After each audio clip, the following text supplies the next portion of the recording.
Good evening, everyone. My name is Mike Wickers. I'm the mayor of Cottonwood Heights. Today is Tuesday, August 19th, 2025, and this is a Cottonwood Heights City Council business meeting. I've asked Jim Spung, who is our new Community and Economic Development Director, to get us started tonight by leading us in the Pledge of Allegiance.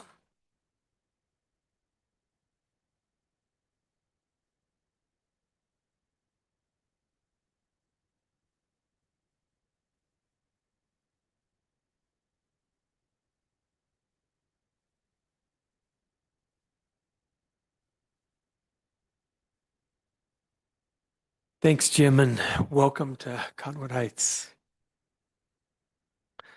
Okay, item 3 on our agenda this evening. Once a month, we give the city council 3 minutes each to give an update on some of the initiatives they're working on. So we're going to do that, and we're going to excuse Councilmember Holton, who's traveling. And we're going to move to Councilmember Highland from Council District 2. Thank you. I sit on the Emergency Management Committee, and it goes without saying that it's very hot and dry. And because we're our wild urban interface, we just need to be extra vigilant about these hot, dry conditions. And we're grateful that we're past the fireworks season, at least the legal fireworks season, so that we can mitigate any unforeseen challenges with fire. I also sit on the Health in the Heights Committee, and I wanted to inform the city that they have applied for a grant to display advertising to prevent underage drinking at the rec center. And the application is in, and we're waiting for approval. And I've seen some of the draft advertising. I think it would be fabulous to be able to see that at the rec center. It's frequented by so many of our families. The Cottonwood Heights Rec Center also wanted me to mention that, can you believe it? The Thanksgiving 5K registration starts next month. It's just unbelievable that we could even start thinking about Thanksgiving, but that's very popular and it sells out. So get ready. You got to get your registration in.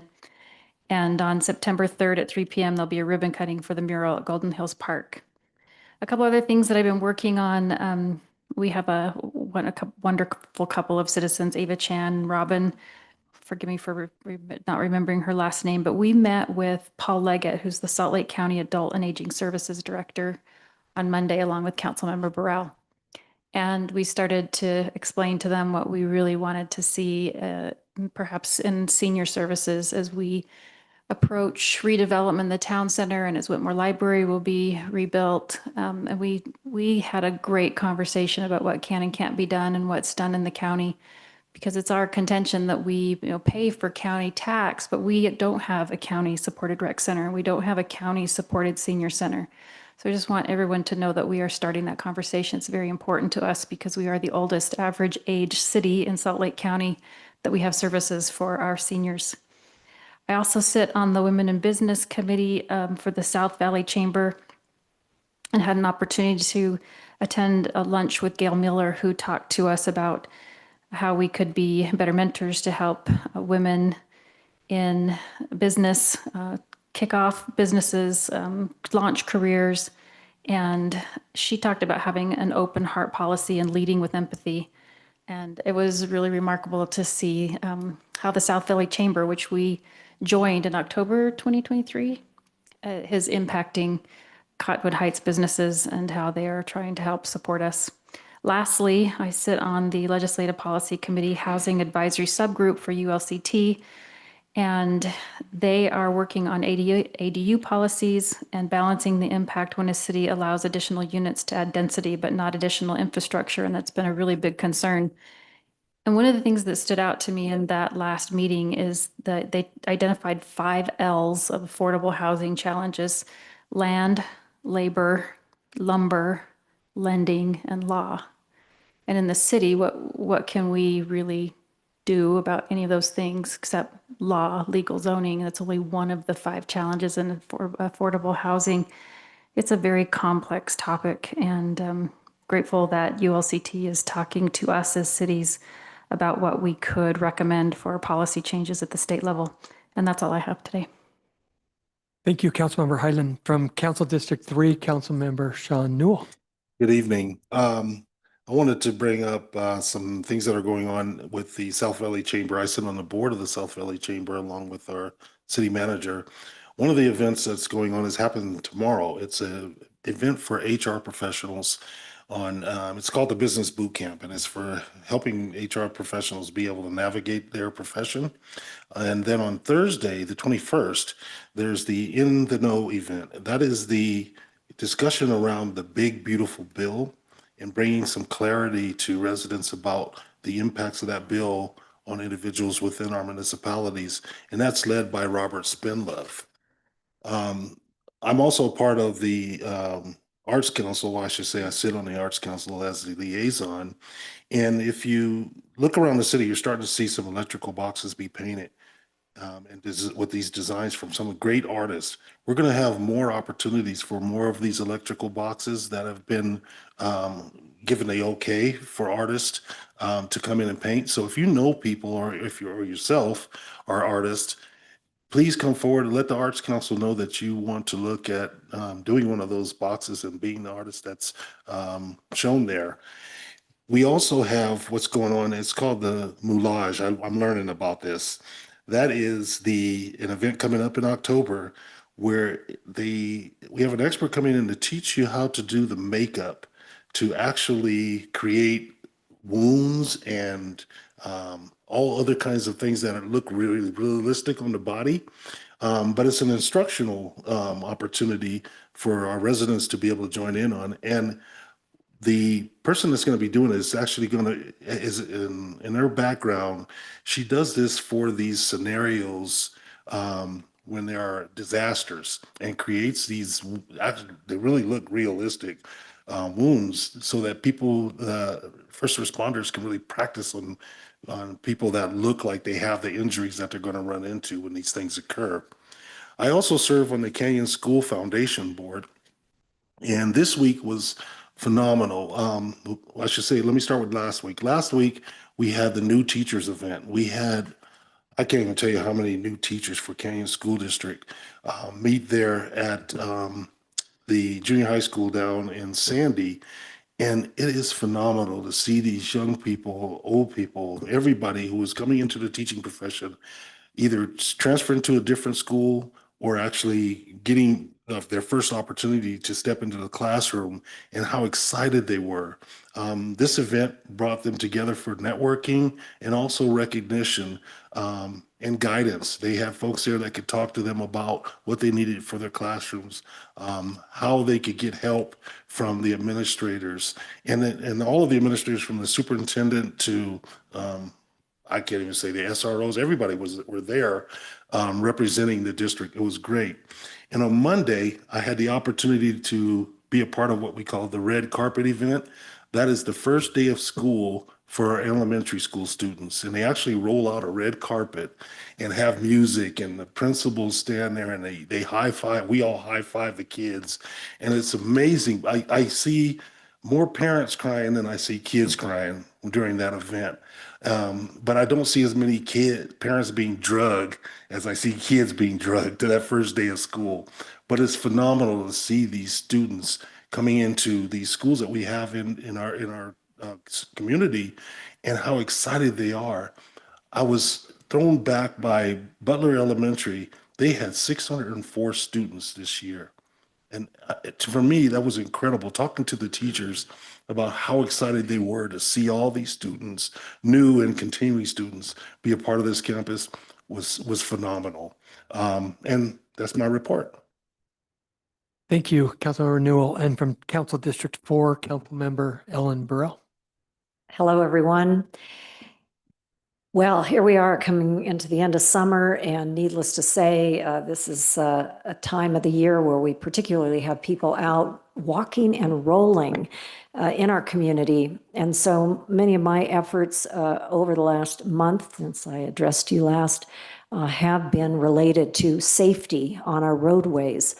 I always remind people that what makes things more safe for pedestrians and cyclists also is safer for motorists. And that's largely tied to slower speeds. So just in the last month, there's been the Bike Utah Summit. It was held at UVU this past Thursday. It was excellent. It was attended by city staff, a few elected officials. It was a wonderful and very informative experience. Also, the Wasatch Front Regional Council has quarterly active transportation meetings. I attend those out at the Gateway, and that they're also advancing for municipalities better practices for active transportation.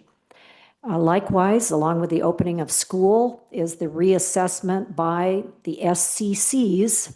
So I believe that's the acronym for School Community Councils. So these are parent groups who make recommendations for the safe routes for elementary, middle, and high school students. In my opinion, there's more work that can be done there, especially those who walk or roll from their home, not just that last little bit to the school. It's something that I look forward to seeing another bike bus into Butler Elementary this school. And again, just help our children to have the level of health that they can have when they get out and walk and roll. I just finished giving a brief presentation to my council colleagues about the recent bike lane legislation. That was House Bill 582, I believe. Did I get that right? Anyway, the city has taken steps and will continue to take steps toward the bike lane legislation that basically indicates that motor vehicles cannot lawfully block bike lanes. So more on that through our social media, and other educational opportunities are forthcoming. I also want to make sure that if you can write 3 p.m. September 12th in your calendar, we'll be gathering over at Golden Hills Park there on Wasatch Boulevard next to the fire station, not only to celebrate our 20th anniversary of our city with the beautiful new mural, but also to honor a matriarch of our community, Edie Wright. She passed away in January, and I'll be giving a little memorial to her and what she did for our community, which was she had the vision that we needed a park for the children who live east of Wasatch Boulevard in the top of the world in Golden Hills neighborhoods. And she worked vigorously with Salt Lake County over a 10-year period, and the outcome was what we all now enjoy as the Golden Hills Park. I'd also like to say that related to Councilmember Highland's remarks about urban wildland interface and the fire danger, there's also an associated trend that I'm addressing. I've met with our city manager and with a number of residents who are very concerned as they see blight happening in many of the yards and park strips in neighborhoods around Cottonwood Heights. And to me, part of this is the advent of climate change, and also the knowledge that the Great Salt Lake is drying up, and that poses real air quality hazards. And I think a lot of responsible homeowners are turning the sprinklers off. And so while they kill the grass, which probably with the good intention of xeriscaping, in many cases, they're also killing their trees inadvertently, because those trees are accustomed to getting the water that they had been administering to the grass. So this challenge that we're in, though the city cannot solve it, we need to address what we can, and that's a subject for another day. So these are some of the things I'm working on, and I know I've gone over my time. Thank you. Thank you, Councilmember Burrell. Just real quickly, a couple of things. If you are on social media, I encourage you to follow the City of Cottonwood Heights. Over the past couple of weeks, in conjunction with Canyon School District, the city has been publishing safe walking and looking out for pedestrians. If you didn't know, school started yesterday. So our kids are back in school, and you're going to see them on our streets more than we did before. And so we need to be more aware. We always need to be aware, but even more aware that our kids are out and walking. And especially as fall approaches, we'll get less and less sunlight. And so please, please, please drive safe and look out for anybody on the road. If you've looked outside, you've seen our flags are at half mast. And I wanted to take a moment and let Tremonton know, the officers, families who were affected, and that entire community know that Cottonwood Heights stands with them, and we support the police officers and are in mourning, and our thoughts and prayers are with that community over those officers whose lives were taken. It's a reminder of the job the difficult job that being a police officer is. And we support our officers, and our thoughts and prayers are always with them as well. Lastly, we have 2 long-term employees at Cottonwood Heights that have been with us since incorporation that are getting ready to leave us this month, the month of September. We are going to lose one of our assistant police chief, who's been Chief Russo's right-hand man for a long time. He is a wealth of knowledge, and he's been in charge of emergency management. He knows everything there is about spring runoff and all of the dangers of that. He does our shakeouts. He's just a highly respected man, and we're going to sadly say goodbye to him this month. And also our city treasurer, Dave Muir, is did I even say Paul Brenneman was his name? But if I didn't, if you're wondering, that's who it is. And if you get a chance, reach out to him and tell him how much we love him. Dave Muir is our city treasurer, and he is also getting ready to retire, and will be retiring within the same week as Paul. And Dave has spent a lot of time. He was actually instrumental and worked hard in helping to get our city incorporated back in 2005. He came into my office today and handed me a paper, and he said, "Mayor, I want to give you something. I just did some calculations, and the amount of money that Cottonwood Heights has saved by having their own police department and being a member of UFA instead of a member of UFSA is $75 million. I said, $75 million, where did you get that number? He said, that is the amount of money that we've saved from what they've paid in their unincorporated taxes, or to the Slavisa or to the UFSA fund, versus what we have budgeted for our police and fire. And that's a testament that it was the right time to incorporate, and that we've made the correct decisions in forming our own police department. Okay, item 4 on our agenda today is a citizen comment period. When we invite you up, I'll read your name. Please come up and speak into the microphone. Tell us your name so that it can be recorded. And then please be respectful. The committee's not here to engage in a back and forth, so we won't engage in a dialogue. But if you do have any questions, as long as you give us your contact information, we will reach back out to you. The first comment card I have, and I don't have anything other than the name Chase.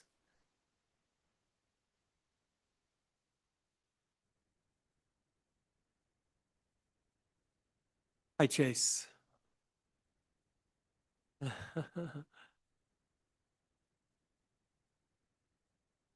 Can I just ask you, is the green light on the microphone? If it's not, there's a little button to push in the middle of the microphone. Okay, There we go. I'm official now. Street safety, and I've had a long talk with Ellen. Hi, Ellen.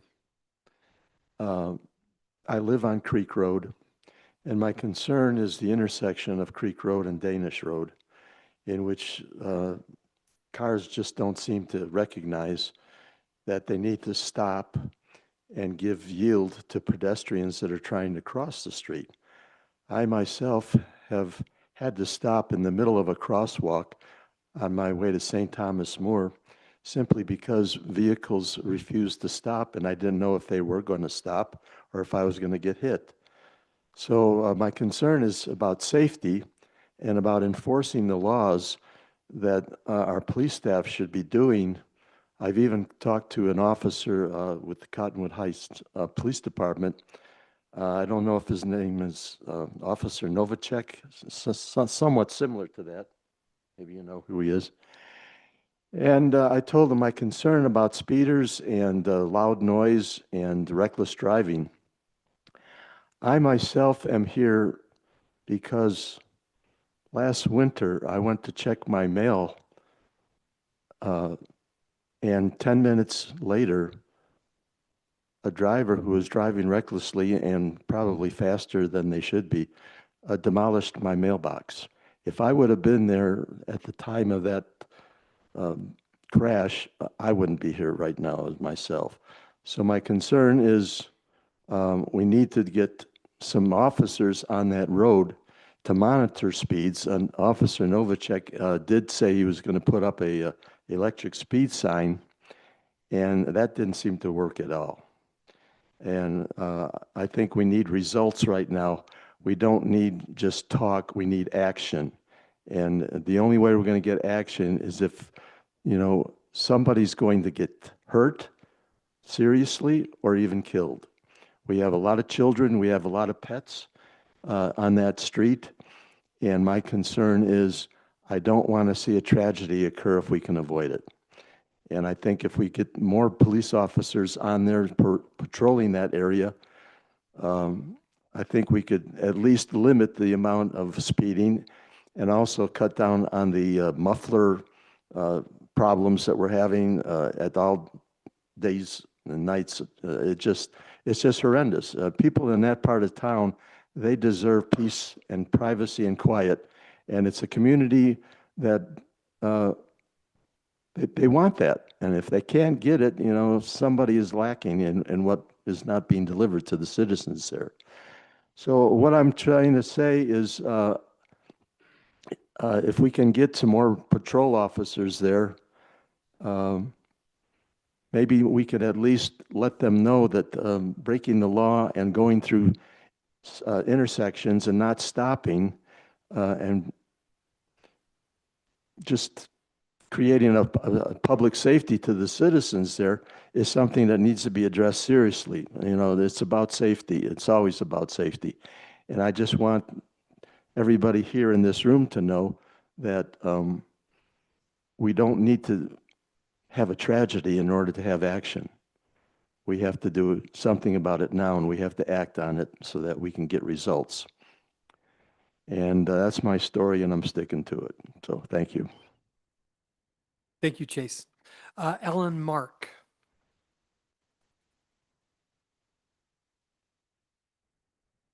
Hi, Ellen. Hi, Mr. Mayor, City Council, Chief Russo, and Jared. Haven't met you before. Hello. About 6 weeks ago, I was driving my pregnant daughter right down this road here. And as I passed the building, there's a little bit of a right turn, and there was a vehicle that passed me on the right. I was doing about 25 miles an hour. I've got dash cams on the front and back, and it shows my speed. And this vehicle eventually went about 50 miles an hour right down. The next morning, Monday morning, I came down the station and I spoke to a very nice officer, Graff, and he said that he couldn't do anything, he couldn't give a ticket because I just had the video, but the video was clear enough for the license plate. He called the person said they apologized, they were in a rush for something, and that was the end of that. This past Sunday night, I'm walking across Creek and Danish to my house, just like Chase was mentioning, that area there is not great, and I always record that. I always have my video recorder going on my phone because I've had too many close calls.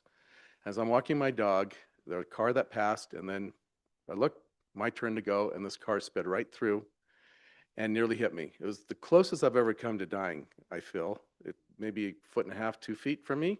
Got a very good picture of his license plate, very good picture of himself. Inside the car, the passenger window was down, so he could clearly hear me yelling. And I immediately called 911.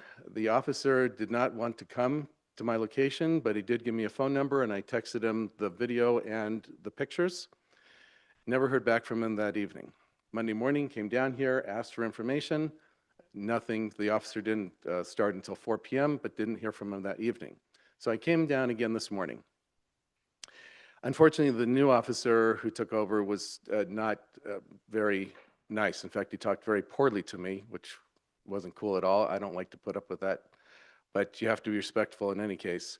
And he said that there wasn't enough information in order to proceed with any actions. And I showed him clearly the pictures, and he said that he would do something about it. I haven't heard back from him. I know I'm almost out of time, so let me just say this has been going on for a long time. Jared, if you can do anything to get, it's not just about police presence, because even when the police were there, I still caught over 100 people not stopping at the stop sign within that day where the police were focusing on it. There needs to be some traffic calming in that area, and it needs to be done very quickly. Thank you very much. Appreciate it. Thank you, Ellen. Audrey Pines. Hi, everybody. How are you? Hi, Audrey. Welcome, Mr. Spung. Nice to have you here. And the website looks great, Jared. I just noticed it today. You guys updated it. It looks really great. So I came to give you guys the maps for the ballpark of Dover Hill. It's the original one that was approved. It's completely tree lined. So I'm not sure what happened with that that plan and the plan that they're working off now. And while I was down here, I was listening to the meeting. First, I want to tell you guys thank you for all the committees that you're on and everything you guys do. I know you're all really busy. So the developer that is developing Wells Fargo, you know, anybody that knows me, I'm like, you have to give us yards. It's how people have a life. So that's kind of attainable housing, has a yard. People want that desperately. Dogs, kids. It's a young neighborhood up around Brighton Point. I say help them any way you can. Then the other thing I want to talk about is the art district. I think it's a great idea. I think bringing in private funding can be done. I wanted to talk about Bengal Boulevard. What we kind of love about it is working. So this outdoor area, people are using it, they're biking, they're walking. We'd love a basketball hoop. We'd love an outdoor ice skating rink, Pizza Hut, ice cream, something for the kids to hang out year round. There's some areas in Cottonwood Heights that really need some love. I'm thinking like around the liquor store, below Highland Drive. That would be a great art district. It's kind of funky, hip. You could do high end, you know, all sorts of cool things. The other place that really needs some love is 30th East. That place was supposed to be a really cool river walk. Now it's just this, I don't know what it is. All these businesses are having trouble staying in business.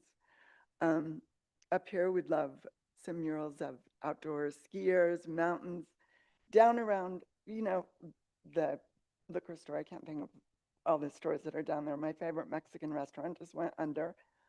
It's more funky, you know, we could do some great art murals that are more hip, and they just really need some attention down there.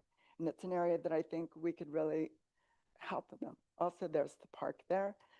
Cottonwood Heights could do great, you know, art, what do they call them, with the music and the art once a year. So anyway, I just think I'm questioning whether this is the right spot for it. I think a 4-lane road could still work with it. I don't think it has to be a 2-lane road, but anyway, just thought I'd give my opinion. Thank you. Thanks, Audrey. Appreciate your time or opinion rather. Maggie Mills.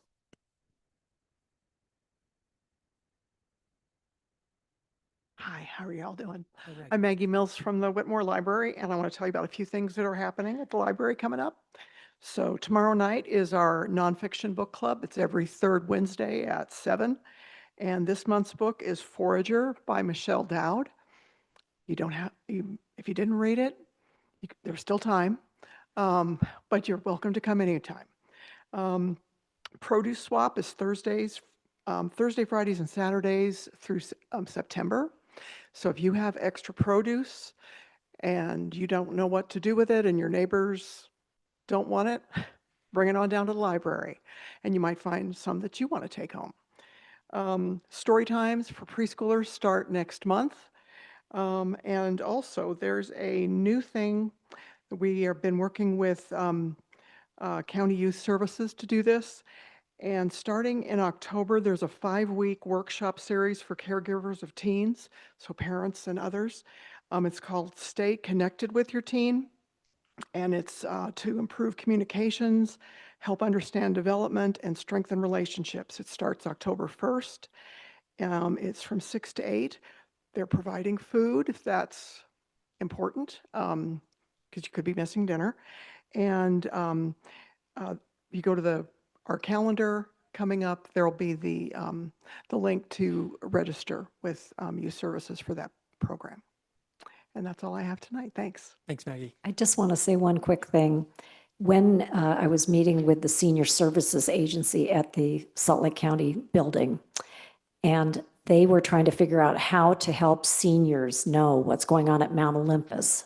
For anyone in this audience, you may not know that with Cottonwood Heights not having a senior center, there is transportation provided by Mount Olympus Senior Center. At any rate, we identified in this hour-and-a-half meeting with them that you have set such a good example. I told them, the staff, how you were coming to the microphone every month and not only advising us verbally, but also have a spot in our monthly newsletter.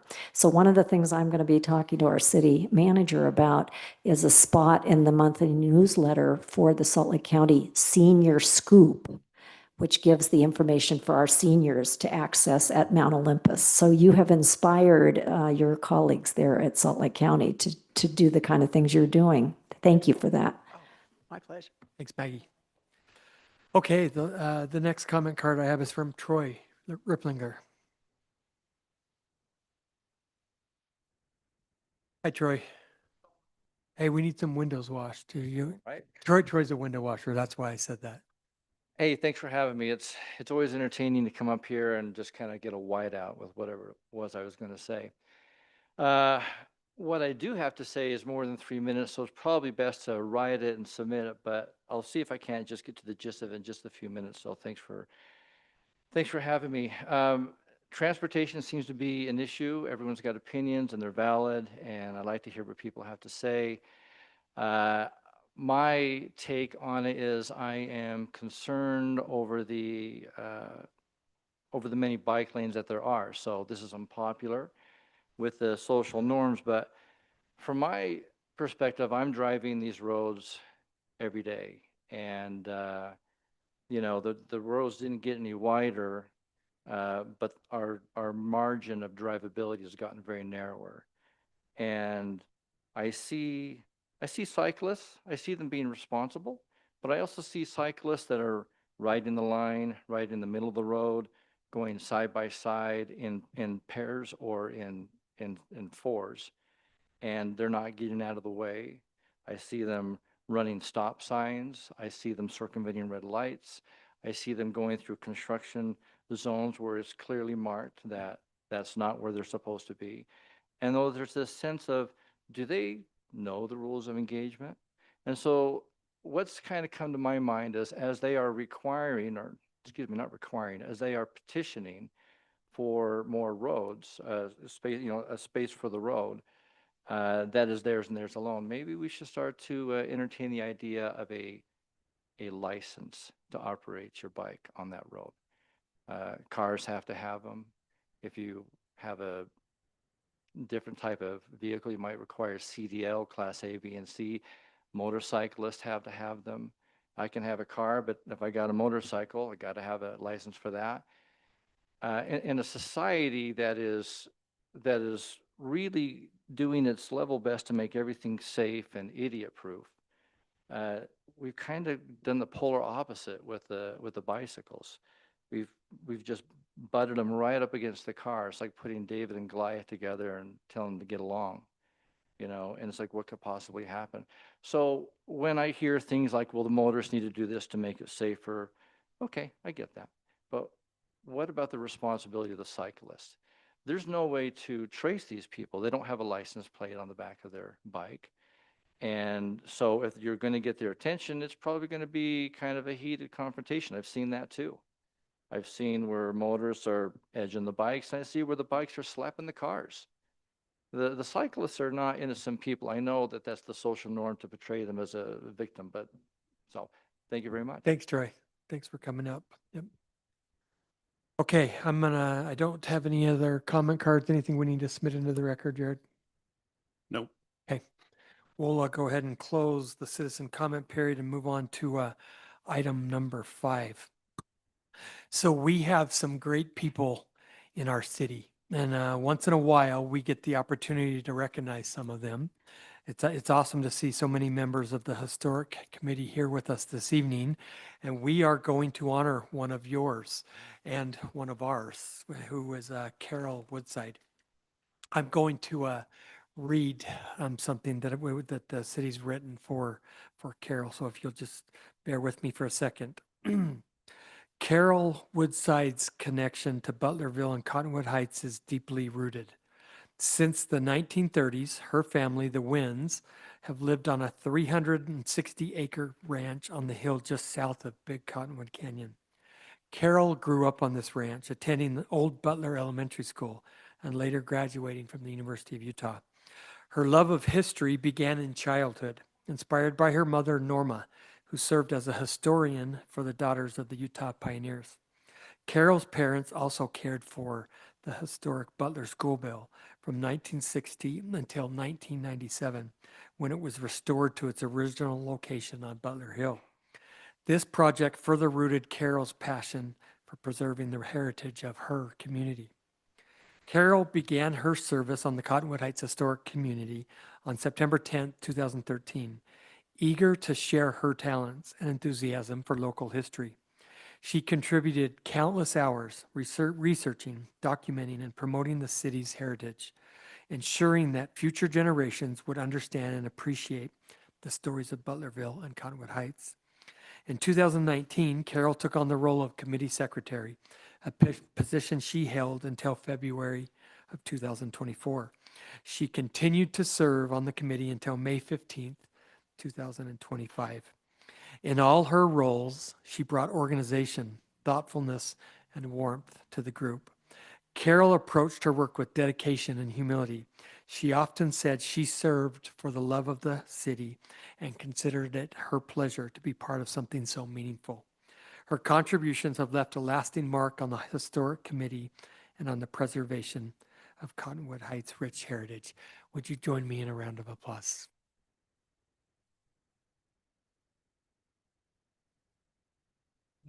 Carol, if you would come up, we have something for you as well.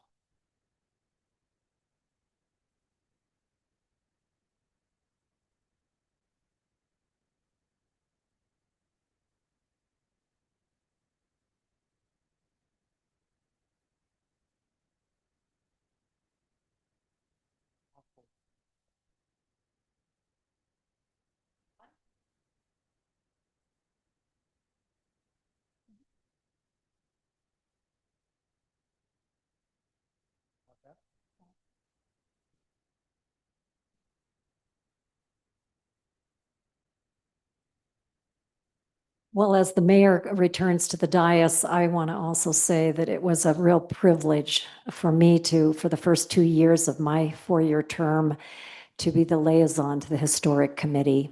And that's when I got to know, and they're here today, from Jim Keaches all the way to Carol Woodside. All of these individuals are just absolute shining stars in our community. And so it's very heartfelt for me to see Carol be acknowledged for her dedication to community and her leadership. And I thank you very much, Carol. Thanks, Carol. Thank you all for coming in to honor her. We appreciate that. So once a quarter, we ask each of our departments to come up and to give us a report on how things are going. Today we have item 6 is a quarterly report from our Public Works Department, and then our Public Works Director, Matt Ship, is going to give us that report.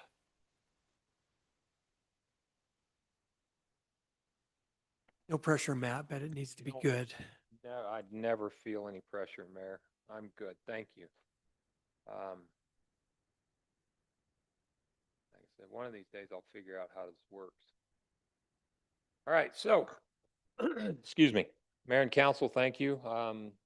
Opportunity to stand up in front of you and discuss a few of the things that have gone on these past couple of months here in our city. It's been a busy time getting things going. We're in the middle of studies, we're in the middle of designs, we're in the middle of construction, and believe it or not, we're starting to get ready for the dreaded snow season.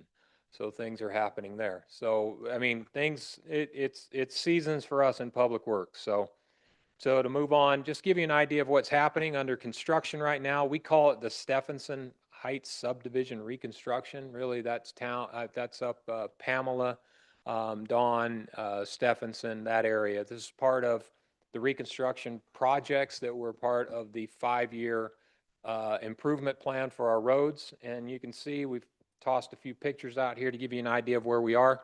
This project entails removing of the the asphalt, which has been neglected for 30, 40 plus years, and replacing it, and also putting in new curb and gutter. And in the process, that does involve some driveways that we have to regrade to make it work. And it also, we will be putting in, we're putting in, as you can see in the picture at the bottom there, there's some stormwater systems that are going in to help alleviate some of the runoff issues that are happening. The part of this money for that is the stormwater user fee is being applied towards this, so the residents' money is going to good use there. And that's helps with the curb and gutter, helps with the storm drain and then the road. And as we dig these things up, as often we run into issues we don't know exist until we know they exist. But we're pushing right along. We're on schedule. We've had a lot of good reports from the residents in the neighborhood that the contractor is doing good and helping us out. We also have the city striping that is continuing to move forward. That's happening. We're about roughly 50% of the striping is done. So we're moving forward on that. Other projects, Matt, Kings can I Hill's interrupt you for a backing second? up. Yes, ma'am. Just the Stephenson Drive. Uh-huh. When you said power for streetlights, are you putting in new streetlights or? Oh, yeah, replacing? there are a couple of streetlights we're replacing with our standard, and we're running power to different places. So in the future, if we need it, we have conduits ready, and if that ever comes up. Typically, when we tear up a road such as this, well, I shouldn't say tear it up, when we reconstruct a road like this, we'll put in conduits wherever we need to. Conduits are cheap when it's torn up, so for future use, so we don't have to tear them up at a later date.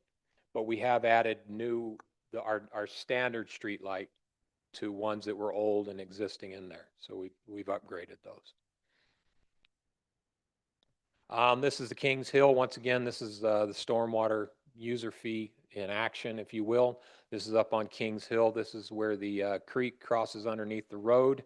Gosh, if I could remember which one it is that's coming down out of the canyon there. Some people out here can help me out. As you can see, it's a fairly large project. This is where the road was caving in. It's been replaced twice in the last 15, 20 years. And so we decided it's about time it got done right. So we're taking it all out and putting in the concrete pipe as well as these wing walls to help direct the water, dissipate the flow, slow it down a little bit, and help with that spring runoff that comes down through there. So that's happening. The Creek Road sidewalk will begin construction this next week or the week in about 2 weeks. This project, if you remember, we received a grant for that for about we received about a $265,000 grant. We only needed about 150 of it, and the council is allotted the remainder of the funds. So it was a 60-40 split. And so we're moving forward with that project. It connects 2 sections of sidewalk on Creek Road on the north side that did not exist before. And it's part of our plan to continue to extend sidewalks, continue to add sidewalks where we can, and where we're able to find the funds to do those things. Speaking of sidewalks, we finished the Union Park multi-use path, which is on Fort Union. That's the bike trail as well as the sidewalk that are in conjunction with one another. They go between 1700 and Brook Hill Drive. That's, once again, we would love to eat the whole pie at once, but budgets being what they are, and as we chase funding and we find these things, we build these as they come along. Planning at the time came up with a great idea during the construction of these 2 projects to interconnect them after we had them build those sections and interconnect it. We found the funding for that, or I should say planning and zoning found the fund for that, and we were able to make that connection. So a little at a time, we're working our way down the road and making these things happen. So we are looking out for the pedestrians, if you will, and those who are using those facilities. We also, not just Nye Drive, I should mention there's a couple of other neighborhoods where we had a lot of trip hazards that we were able to find. Typically when we get calls on a trip hazard, as I'm sure legal counsel can let you know, trip hazards are a big issue. If we don't address them, they become even bigger. Once we're aware of them, we go out and try to repair them. And when we hit a neighborhood such as this and we find quite a few, what we'll do is we'll do the whole neighborhood. We'll find everything we can. We'll kind of run some extents and find those. This involves some curb and gutter that was sunk and also sidewalks. So the Nye Drive, I wish I could identify the other. There's two other neighborhoods. I believe one is in progress right now, and then another one we're getting ready to start. So those things are happening. So a lot going on with our sidewalks as well, as we're trying to stretch those dollars the best we can to make it happen. Completed projects, to bring you up to date, we have, it's under completed, but there's still a few more things we need to do. The beautification of our medians along Union Park from 215 to Creek Road. That is happening, and we've given you a couple of pictures here. These plants, although they are small, just planted, give them a little time. They should grow up and beautify the area. It looks great now. We took out a lot of old trees, a lot of weeds, cleaned it all out, put it back together, and my staff give them all credit. We took that challenge on, try to save some money by doing it in-house, and I'll mention Alvaro. He has our operations superintendent. He has made really turned this into a nice location. We are using some funds, as we discussed at the last council meeting, from the RDA to finish certain sections, and that's some of these things you'll see happening in here. So between the two, we're getting it done. I've had 20 people say stuff positive about it, so thank you. Oh, well, I'm glad to hear there's positive out there on that. That's great. Sorry?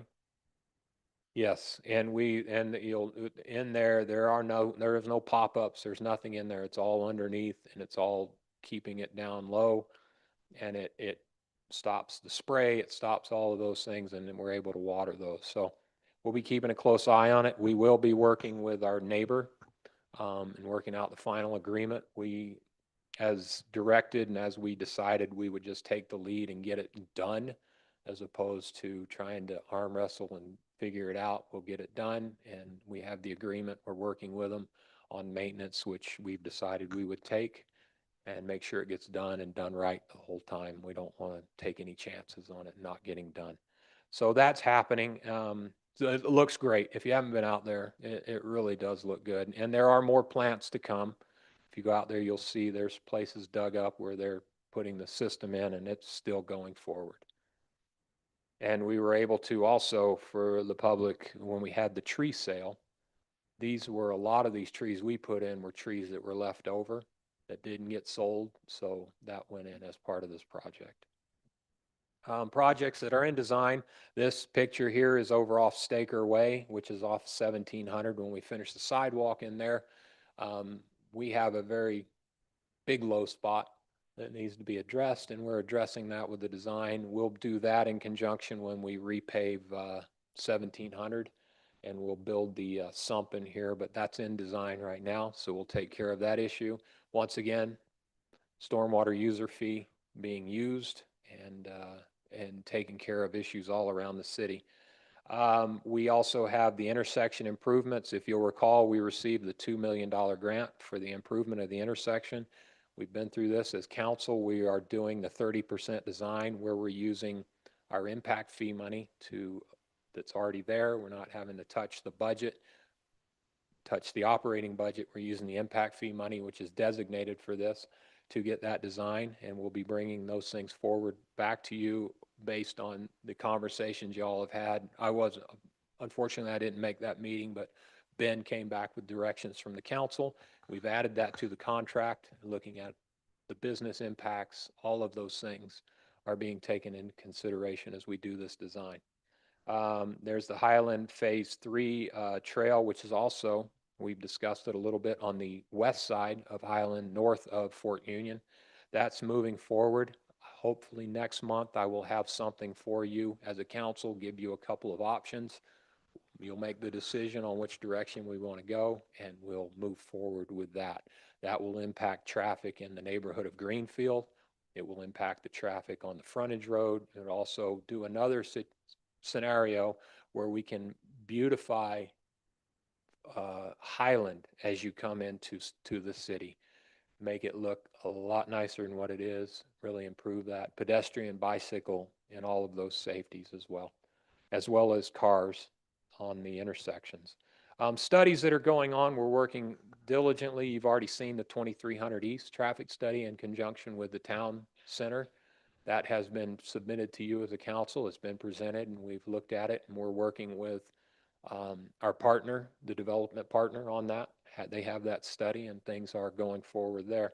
The storm drain master plan is continuing to chug along, the updated one that was approved a few months back. That's happening.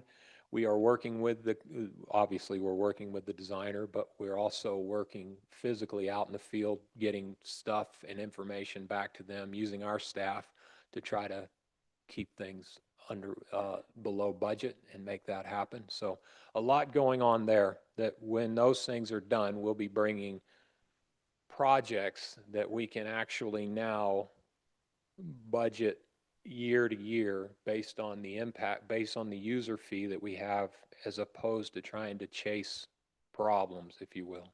So That's the Camerine that's the project. to cammering, understand that's the all of these condition things. of The everything. cammering's Okay. going on right now as we come through and we do these surveys. We're finding these and we're sending our camera. We have a camera truck. It's not built to do the whole city at once, but we can go in when we get these areas we're unsure of, we camera it, figure it out, and that goes into this master plan and helps us update it, give us a better idea, well, a great idea of what we're dealing with. So a lot is happening there in the background. It's hard to see master planning, obviously, because it's not out in the public eye. But we will finalize that, have you as a council adopt it, and it'll adopt inside that a plan that will give us a year-to-year improvement of our system based on Any idea when you plan on having that finished? I am going to tell you, Mayor, I believe we're at about 60% finalized, which means not a whole lot. And we're a couple of months out. Okay. And we still have to do peer review on it and then in-house review, and there's quite a few things. But when we have that, we will certainly bring it forward. That is also a document that we will present to the public to review before you as a council make a decision on adoption. Okay? Definitely we'll have it before next budget. That far enough in advance that we'll understand where we stand. Okay? Outside projects that we just happens to be in our city. Fort Union is wrapping up about mid-September. They hope to have that finally paved and out of our hair. That project will continue on though on Danish. They still have to put the big pipe in down Danish Road. They've moved the sewer system in there. So come this winter, which is their time to work on that, they'll be putting that in. They need to work on that pipe in the winter because they have to shut down. And that's the best times for them to do their shutdowns. Then there's the intersection of Fort Union and Wasatch. That project we've talked about, that's been postponed. But we're still talking with them and figuring out when it does come back that we're in the game and we know what's happening. The Bengal Wasatch project, that is the lights being updated. That's a UDOT project that's happening. Some other things, I believe that's the end of it, but some other things, if I can quickly mention, there are some things happening on Bengal Boulevard that has raised concerns just for the public's information. The project across the street from the school is actually a broken water line. That has nothing to do with the water project that is further east of that where the lights are. So that is a broken water line. That should be cleared off the road now, which was causing a great deal of problems for the school traffic because it was closing the center lane where people used to turn. The project east of that is a sewer line relocate, which is for the big metropolitan water project. That got put off they wanted to start in July during our parade. We put them off, said you can't do it.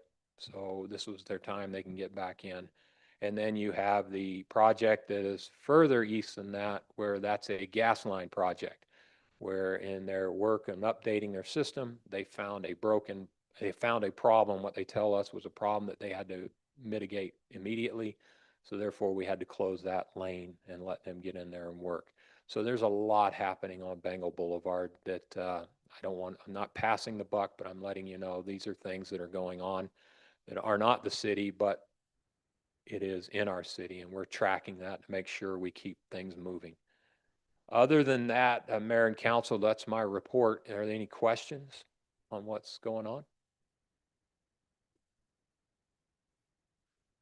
Thank you. Thanks, Matt. you. Appreciate the Mhm. report. Yep. Okay, we are going to move on to item 7 on our agenda, which are 5 different legislative items for the council to consider. And we're going to begin with item 7.1, consideration of ordinance 441-A, approving a general plan amendment for 0.95 acre of realty at 3526 East Fort Union Boulevard from residential office to residential medium density. We have had the opportunity to discuss this item for a few sessions and earlier again in our work session. Is there any other questions or comments from the council? Hearing none, I'll entertain a motion to approve ordinance 441-A, approving a general plan amendment for 0.95 acre of realty at 3526 East Fort Union Boulevard from residential office to residential medium density. I'll make that motion to approve ordinance 441-A. I'll second. Motion to approve from Councilmember Newell and a second from Councilmember Highland.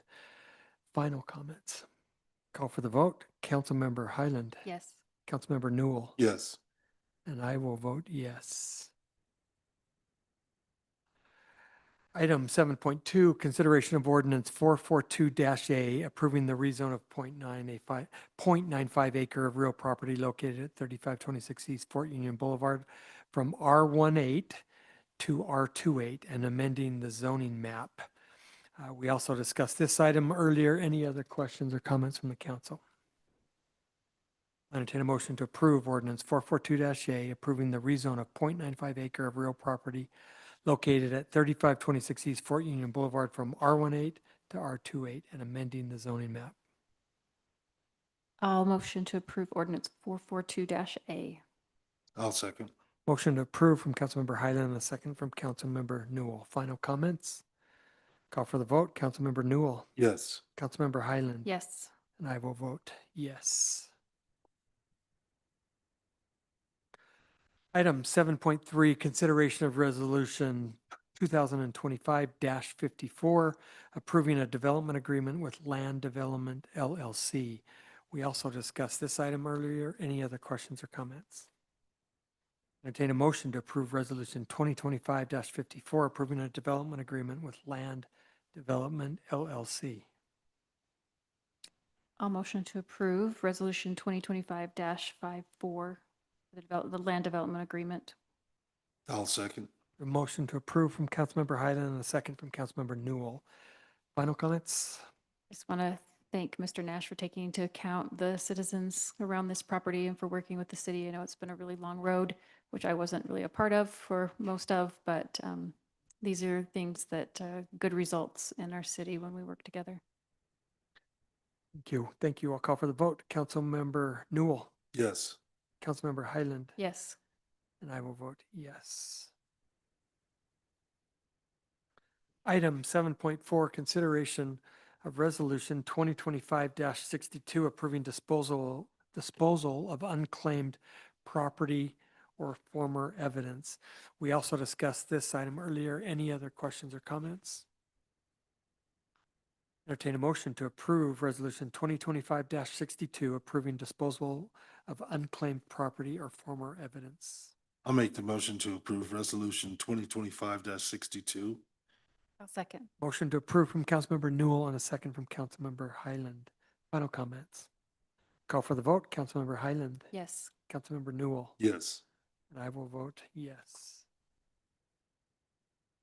Okay, the last action item, 7.5, consideration of resolution 2025-63, approving an interlocal cooperation agreement with Salt Lake County and Greater Salt Lake Municipal Services with for processing and transferring pre-1 July 2025 applications for the Tavachi development. We also discussed this item earlier. Any other questions or comments from council? I think I failed to ask, is this just tying up loose ends for this annexation? Anything that they started, they will finish. In other The words. county will finish. Yes. Any, Thank you. any permits that began in the county will finish in the county. Thank you for the clarification. Okay. I'll entertain a motion to approve Resolution 2025-63, approving an interlocal cooperation agreement with Salt Lake County and Greater Salt Lake Municipal Services District for processing and transferring pre-1 July 2025 applications for the Hibachi development. I will approve what you just said as Resolution 2025-63. I'll second. A motion to approve from Councilmember Highland and a second from Councilmember Newell. Final comments. Call for the vote. Councilmember Newell, Yes. Councilmember Highland, Yes. and I will vote yes. Who needs Councilmember Burrell and Holton? Right? Oh, okay. Item 8 is just approval of our consent calendar, our minutes from our work session and business meeting on August 5th, 2025. Could I get a motion to approve the consent calendar? I'll make the motion to approve the consent calendar. I'll second. All in favor, say aye. Aye. Aye. Okay, I'll get a motion. Can I get a motion to adjourn? That's the motion I'd like to make. A motion to adjourn this business session. I'll second. All in favor, say aye. Aye. Thank you.